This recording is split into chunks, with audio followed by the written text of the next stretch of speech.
नमस्कार, आप सभी का स्वागत हमारे YouTube चैनल पर। फ्रेंड्स, आज हम बात करेंगे कि बहुत सारे विद्यार्थी के डाउट है, ठीक है, कन्फ्यूजन है कि सर एमपीपीएससी प्री करें, मेंस करें, एफएसओ करें। और जो चीज़ मैं बता रहा हूँ वर्तमान समय को देखते हुए बता रहा हूँ। अभी इतने सारे स्टूडेंट भर भर के क्या कर रहे हैं, मैसेज कर रहे हैं व्हाट्सएप पे कि सर हमको बताओ प्री मेंस एफएसओ। ठीक है, चलिए हम एक एक बिंदु पर बात करेंगे और निष्कर्ष जो मैं बताऊंगा वो मेरा व्यक्तिगत निष्कर्ष है, जो मुझे लगता है कि ये करना चाहिए। बाकी आप अपने हिसाब से निष्कर्ष निकाल सकते हैं। पहला पार्ट ये है एमपीपीएससी प्री। दोस्तों, सबसे पहले बात करते हैं एमपीपीएससी प्री की। क्योंकि जो प्री का एग्जाम है आप देखोगे फरवरी तक होने की संभावना है, जनवरी या फरवरी तक। ठीक है, अभी क्या चल रहा, सितंबर चल रहा, सितंबर, अक्टूबर, नवंबर, दिसंबर, जनवरी, फरवरी। और जो एफएसओ का एग्जाम है वो दिसंबर तक होने की संभावना दिखाई दे रही। तो यहाँ पास ये क्वेश्चन आता है कि जो एफएसओ का एग्जाम है वो पहले होने वाला है और जो प्री का एग्जाम है वो बाद में होने वाला है। तो यहाँ पास क्या कॉन्सेप्ट अपनाना है, कैसे सोचना है कि अगर आपका बेस अभी मजबूत नहीं है, आपको प्रीलिम्स ही फर्स्ट प्रायोरिटी रखनी चाहिए। क्यों रखनी चाहिए कि अगर आपका प्री मान लो कि मजबूत नहीं है तो इसमें एफएसओ में भी फायदा नहीं मिलेगा और ना ही आप मेंस तक पहुंच पाओगे। सर एफएसओ में कैसे फायदा नहीं मिलेगा? वो इसलिए नहीं मिलेगा क्योंकि जो एफएसओ का फर्स्ट पार्ट होता है ना, उसमें आप जानते हो कि एमपीजीके, कंप्यूटर, करंट अफेयर्स के क्वेश्चन पूछते हैं। ठीक है, तो मेरे हिसाब से क्या करना चाहिए, फर्स्ट प्रायोरिटी रखनी चाहिए एमपीपीएससी प्री को। क्यों? क्योंकि अगर अभी आपका बेस मजबूत नहीं है तो एक कहावत है कि बिना नींव के महल खड़ा नहीं होता, इसलिए प्रीलिम्स अपनी नींव बनाए।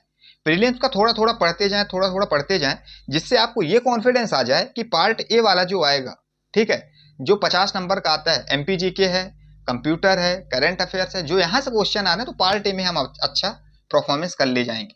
ठीक है, मैं आशा करता हूँ कि ये आपको समझ में आ गया होगा कि पहले क्या करना चाहिए। एमपीपीएससी प्री की हमने बात की है। दूसरा है पार्ट बी, एफएसओ। अब आते हैं एफएसओ पर। एफएसओ मतलब food safety officer, food safety officer होता है। इसका सिलेबस अलग है फ्रेंड्स। इसमें अगर आप पार्ट बी में देखोगे तो इसमें फूड साइंस आते हैं, बायोलॉजी आते हैं, केमिस्ट्री और साथ में जीएस भी आते हैं। और पार्ट जो बी है ये काफ़ी टफ है। मतलब अगर आप इसके बैकग्राउंड से हैं, मान लो कि आपने बायो लिया है, ठीक है, खाद्य एग्रीकल्चर या फूड से आपने पढ़ाई की है, तो आपको मान लो कि आप प्रिपेयर कर सकते हो, आपको समझ में आ जाएंगी।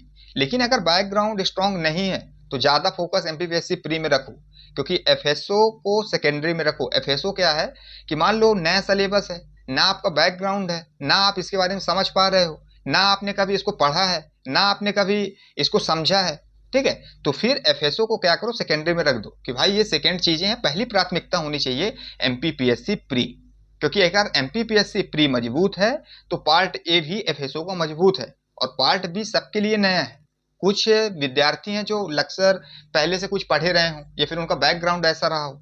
ठीक है, तो क्या करना है, एफएसओ को सेकेंडरी में रखना है और पहला रखना है एमपीपीएससी प्री को। एक कहावत यहाँ पास भी है कि एक साथ दो नाव में पैर रखने वाला अक्सर बीच नदी में डूब जाता है। इसलिए क्या करो, मेन टारगेट साफ करो कि मेरा लक्ष्य क्या है, एमपीपीएससी प्री या एफएसओ।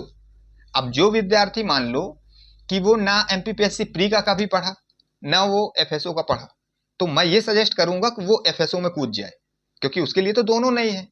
तो एफएसओ में ही वो मेहनत कर ले, क्योंकि एफएसओ जो है वो वनडे एग्जाम है, इसमें मेंस वोंस देना नहीं है। ठीक है, आप ऑब्जेक्टिव लगाओ, जाके सिलेक्शन लो, जॉब में जाके ज्वाइन कर लो। लेकिन मान लो कि जो विद्यार्थी है वो पहले से पढ़ते हुए आ रहा है प्रीलिम्स मेंस, तो वो सबसे ज्यादा क्या करे, फोकस उसी पे करे, क्योंकि उस पे वो क्या है, महारत हासिल करके रखा हुआ है और एफएसओ उसके लिए नई चीजें हैं, उसको त्याग कर सकता है। नेक्स्ट है मेंस की बात करते हैं। अब सवाल आता है मेंस कब से शुरू करें। दोस्तों, मेंस की प्रिपरेशन तभी वैल्यूएबल होगी जब आप कॉन्फिडेंट हो कि प्रीलिम्स आपका निकल जाएगा। ठीक है, अब मान लो कि मेंस आपका पढ़े नहीं हो, ठीक है, प्रीलिम्स भी आप थोड़ी बहुत वीक हो, लगातार प्री निकल नहीं रहा है, मेंस थोड़ी बहुत पढ़ा के रखा हुआ है, तो ठीक है ना। तो इस बेस में क्या करना है आपको, इस स्थिति में क्या करना है कि आंसर राइटिंग धीरे धीरे करते जाओ, नोट्स बनाते जाओ और पूरा फोकस मेंस पर न डालो। अगर पूरा फोकस आप मेंस पर डालोगे तो आपका टाइम वेस्ट होगा। तो क्या करो, आप कुछ प्री के पढ़ो, प्री और मेंस कॉमन टॉपिक लेके पढ़ो, कुछ नोट्स बनाते जाओ, कुछ आंसर राइटिंग करते जाओ। इससे आपका सबसे बड़ा फायदा ये होगा कि आपका प्री भी मजबूत होगा, मेंस भी मजबूत होगा और आंसर राइटिंग करोगे तो आप क्या है कि लिखते मेंस कैसे देना है, लिखना कैसे, प्रेजेंटेशन कैसे देना है, ये भी आप सीख जाओगे। जैसा कहते हैं ना कि लोहे को वही समय काटता है जब वह गर्म होता है, इसलिए सही समय पर सही तैयारी जरूरी है। इस कामों में न उलझो कि एफएसओ करें, प्री करें, मेंस करें। अगर एफएसओ में मन लग रहा हो तो एफएसओ करें। एफएसओ में अगर आपको मान लो कि पार्ट बी समझ में आ रहा है तो एफएसओ करें, पार्ट ए मजबूत है तो एफएसओ करें। अगर मान लो समझ में नहीं आ रहा है, ठीक है, आपने 2 महीने 3 महीने 2 महीने आपने पढ़ के देख लिया कि एफएसओ में कुछ समझ में नहीं आ रहा, उसके शब्द ही कठिन है, ठीक है, पार्ट बी में अगर आप देख रहे हो तो टेस्ट दे रहे हो तो नंबर कम आ रहे हैं, तो आप क्या कर सकते हो, यहाँ पास पूरा फोकस आप एमपीपीएससी प्री में और मेंस में कर सकते हो। लेकिन याद रहे कि इसके भी एक शेड्यूल फिक्स हो कि प्री जो है, प्री भी हमको पढ़ना है, मेंस भी हमको पढ़ना है, और प्री मेंस अलग नहीं होता है, कॉमन होते हैं, ठीक है। मेंस आप पढ़ते जाओ और प्री के कॉमन टॉपिक लेके पढ़ते जाओ, यकीनन प्री भी निकलेगा, मेंस भी निकलेगा, और नोट्स भी बनाते जाओ और प्रैक्टिस भी करते जाओ। ये पार्ट 3 हुआ। तो यहाँ तक ये तो समझ में आ गया कि प्री पढ़ें, एफएसओ करें कि मेंस करें। अब इसके हम निष्कर्ष पे आते हैं। तो कंक्लूजन जो है वो क्लियर है। पहला टारगेट क्या करना है, प्रीलिम्स क्रैक करना है। क्या करना है, प्रीलिम्स क्रैक करना है।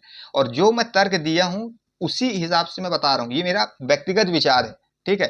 हो सकता है कि जो चीज मैं बता रहा हूं इससे बहुत विद्यार्थी सहमत ना हो, तो वो अपने हिसाब से इस जो चीज मैं बताया हूं इस हिसाब से वो काम कर सकते हैं। लेकिन ये मेरा पॉइंट ऑफ व्यू है, जो चीज मैं बता रहा हूँ कि पहला टारगेट प्रीलिम्स क्रैक करना है।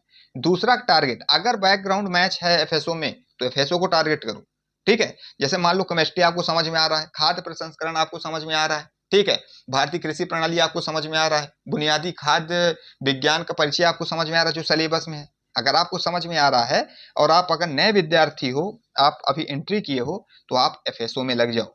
और तीसरा है, धीरे धीरे मेंस की आंसर राइटिंग शुरू कर दो, प्रैक्टिस कर दो, नोट्स बनाओ, और यहीं से आपका क्या हो जाएगा, काम बनना स्टार्ट हो जाएगा। याद रखो, मन के हारे हार और मन के जीते जीत। तो मुझे आशा है कि इस वीडियो में जहां तक जो भी मैं अपने व्यक्तिगत विचार शेयर किया हूं ये आपको थोड़ा सा हेल्पफुल होगा। अगर आपको ये वीडियो हेल्पफुल लगा हो तो लाइक करो, शेयर करो, और अपने दोस्तों के साथ और अपने हमारे चैनल को सब्सक्राइब करना मत भूलो। मिलते हैं नेक्स्ट वीडियो में। जय हिंद, जय भारत। और स्क्रीन पर नंबर दिख रहा है, कोई भी डाउट आ रहा है तो इस नंबर पे आप संपर्क कर सकते हो। Thank you.